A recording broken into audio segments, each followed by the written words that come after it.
بسم اللہ الرحمن الرحیم۔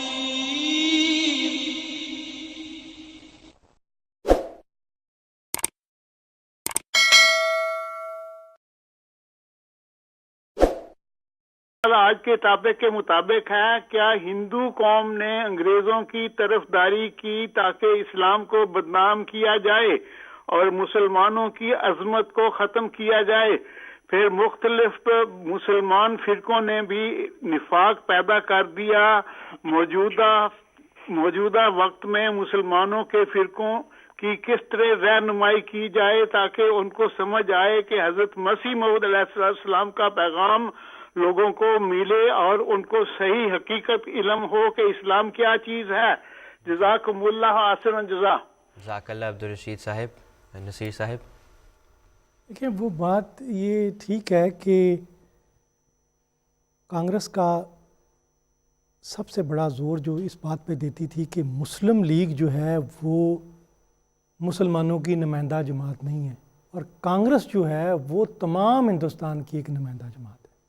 وہ مسلمانوں کی بھی نمائندگی کرتی ہے، وہ ہندوؤں کی بھی نمائندگی کرتی ہے، جو کرسچین ہیں، پارسی، سب کی وہ نمائندگی کرتی ہے، وہ نیشنل جماعت ہے۔ تو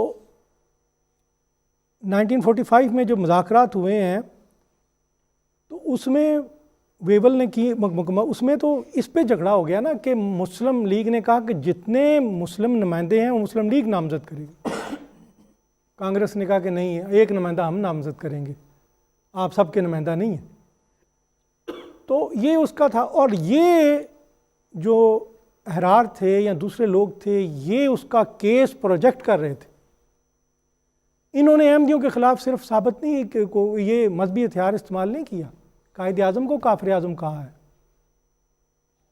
اور یہ کہا ہے کہ یہ جو پاکستان بننے جا رہا ہے یہ ناپاکستان ہے، پلیدستان ہے، اور وہاں بقول چودھری افضل حق کہ وہاں ہم نے اتنی قربانی اس لیے نہیں دینی کہ وہاں کسی یزید جیسے شخص کو تخت نشین کر دیا جائے۔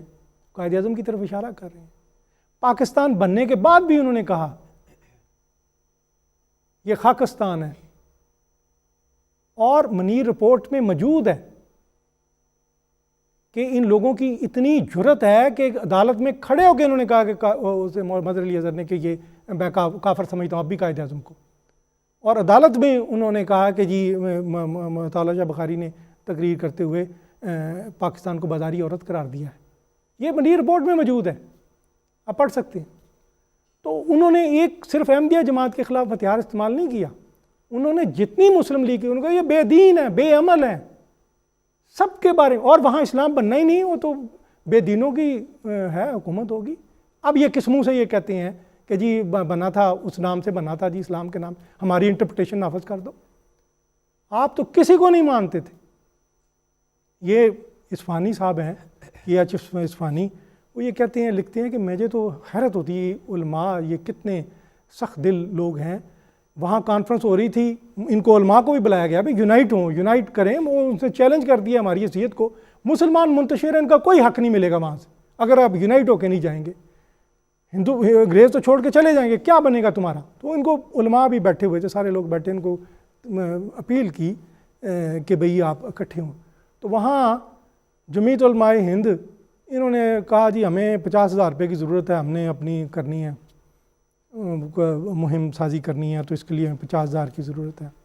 اصفہانی صاحب لکھتے ہیں کہ کاش ہمارے پاس 50,000 روپیہ ہوتا، ہم دے دیتے۔ تو یہ لیکن اتنے یہ سخت دل لوگ تھے، انسینسٹیو تھے، یہ لوگ چھوڑ گئے۔ اور وہ آج بھی نہرو کے خطوط میں موجود ہے، حسین احمد آیا ہے، اس نے مولانا حسین احمد بھی نہیں کہا، حسین احمد آیا ہے 50,000 لے گیا۔ جس کی جیب سے 50,000 روپیہ نکل جائے اس نے مولانا کیوں کہنا ہے؟ تو وہ ان کو فنڈنگ مل رہی تھی۔ یہ احراریوں کا اپنا اعتراف ہے کہ 60,000 روپیہ سردار پٹیل نے احرار کو دیا، اور اس میں انہوں نے خود، یہ شورش کشمیری لکھتا ہے، خود احراری ہے، وہ کہہ رہا ہے 10,000 وہ لے گیا، 5,000 وہ لے گیا، 15,000 وہ لے گیا۔ تو پیسے لے کے انہوں نے جو کیا ہے، کام کیا ہے، اور ان کا بانڈا کیسے پھوٹا ہے؟ سیفی کشمیری ایک شخص تھا جو سیکٹری تھا احرار کا، اس نے کہا کہ یہ جو مخالفت ہے تو ڈھونگ ہے، یہ تو پیسے کمانے کا ڈھونگ ہے، ان کی تو انڈرسٹینڈنگ ہو چکی ہے الیکشن کے لیے۔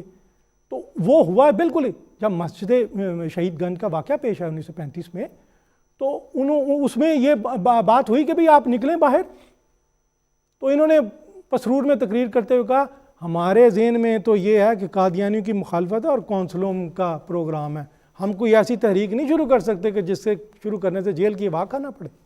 یعنی مسجد کا کوئی نہیں تھا، اور تھا یہی تھا کہ تو یہ جو اصل میں دیکھیں حضرت مسیح موعود علیہ السلام کیوں آئے، ہمارا مسئلہ مادی مسئلہ نہیں ہے، مٹیریل مسئلہ نہیں ہے کہ ہم مادی لحاظ سے کمزور ہیں، یا پھر ہمارا مسئلہ اخلاقی مسئلہ ہے، وہ اخلاقی بحران ہے۔ عظیم مفکر جو تھا ٹائنبی، اس نے کہا تھا کہ مغرب و مشرق کے مقابلے میں اسلام کے، مغرب کے مقابلے میں اسلام مغرب کو سپیریورٹی ہے کہ وہ اخلاقی لحاظ سے بہتر ہے۔ ہمارا کرپشن، بحران، اگر یہ لوگ کہ کوئی ان میں خدا ترسی ہوتی، ایمانداری ہوتی، کوئی ان کے مورلی بلند لوگ ہوتے، آپ حیران ہوں گے کہ پاکستان کے ایک لیڈر ہے، اس کو پاکستان میں بتایا جاتا ہے کہ یہ یہودیوں کا ایجنٹ ہے، باہر بتایا جاتا ہے یہ طالبان کا ایجنٹ ہے۔ تو یہ میں آپ کو بتاتا ہوں کہ یہ جو سیاست ہے یہ اس لیے شروع کی جاتی ہے کہ کافر قرار دے کے، ایجنٹ قرار دے کے اسے، کیونکہ انتخاب کے ذریعے ووٹ فیصلہ ہونا، لڑائی تو ہونی کوئی نہیں، اب یہ کس طرح ثابت کر دو کہ یہ کافر ہے۔ اور اس کے لیے مولانا مفتی محمود خود فرماتے ہیں کہ بھئی وہ تو جھوٹ بولنا واجب ہو جاتا ہے بعض اوقات۔ یہ جب ایک حد تک پہنچ جائیں آپ کے اندر موریلٹی نہ رہے، تو اگر حضرت مسیح موعود کا یہ پیغام مان لیتے، شفا پیدا ہوتی، یونٹی بھی ہو جاتی، اور ان کا اخلاقی جو بیماری ہے وہ بھی ایڈریس ہو جاتی۔ لیکن نہ وہ اخلاقی بحران ان کا اب تک چلا آ رہا ہے، وہی بحران جو ہے وہ جو ان کی یہاں سے ایک وفد گیا اپوزیشن کا پاکستان میں ایک بار، تو انہوں نے کہا کہ آپ کے ملک میں مہنگائی بڑھی ہے تو آپ یہ کیوں نہیں ایشو اٹھاتے؟ تو اس نے کہا کہ یہ مہنگائی جو ہے نا یہ عالمگیر انٹرنیشنل ہے، ہمارے وزیر اعظم کا قصور نہیں، لہٰذا ہم ایکسپلائٹ نہیں کرتے، یہ موریلٹی ہے۔